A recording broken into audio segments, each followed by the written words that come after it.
مسند تدریس کو بھی آزاد رکھا ہے، اس نے منبر و محراب کو بھی آزاد رکھا ہے۔ ہم ہمیشہ حق بات پڑھاتے اور حق کہتے ہیں۔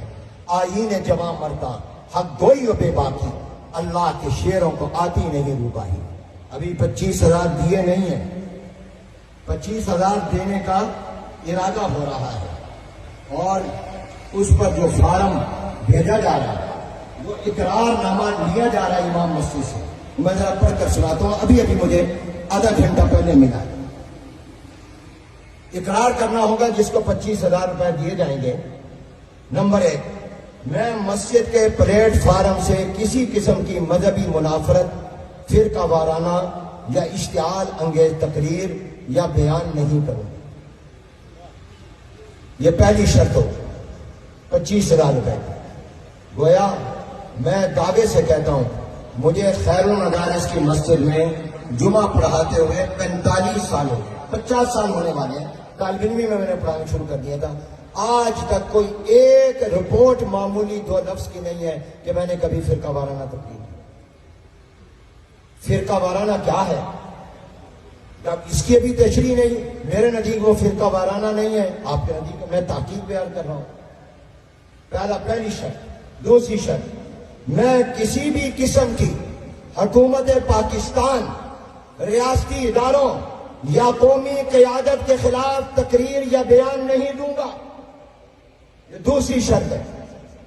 آپ مجھے بتائیے، اگر حکومت شریعت اور دین کے خلاف کوئی بات کرے تو ہم کیا اپنے منبر سے اپنی زبان کو تالا لگا لیں، لوگوں کو نہ بتائیں کہ دین کیا ہے، شریعت کیا ہے؟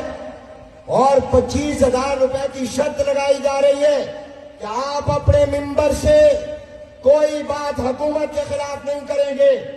اگر حکومت کوئی شریعت کے خلاف، دین کے خلاف، قرآن و سنت کے خلاف کوئی بھی فیصلہ کرے گی یا کوئی بات کرے گی، آپ مجھے بتائیے، ہم اس پر گنگے شیطان بن کر چپ ہو کر بیٹھ جائیں یا اپنا فرض ادا کرتے ہوئے ہم حق بیان کریں؟ بولو، ہاتھ کھڑا کرو، حق بیان کریں۔ یہ حق صرف منبر پر نہیں، تختہ دار پر بھی بیان کرنا پڑا تو وہاں بھی کریں گے انشاءاللہ۔ تیسری شرط، صرف اذان، خطبہ جمعہ اور انتظامی اعلانات کے لیے لاؤڈ سپیکر استعمال کیا جائے گا۔ ہمیں کوئی اشکال نہیں، لیکن یہ لاؤڈ سپیکر صرف مسجد میں ہو یا بازاروں میں بھی بند ہو، شادیوں میں بھی بند ہو، اور سیاسی پروگراموں کے لیے بھی بند ہو، وہاں پر بھی لوگوں کا جو ہے وہ سکون برباد نہ کیا جائے۔ اسی طرح پر ایک شرط یہ ہے کہ میں مسجد کو امن، رواداری، باہمی بھائی چارے کے فروغ کا مرکز بناؤں گا۔ بالکل ٹھیک ہے۔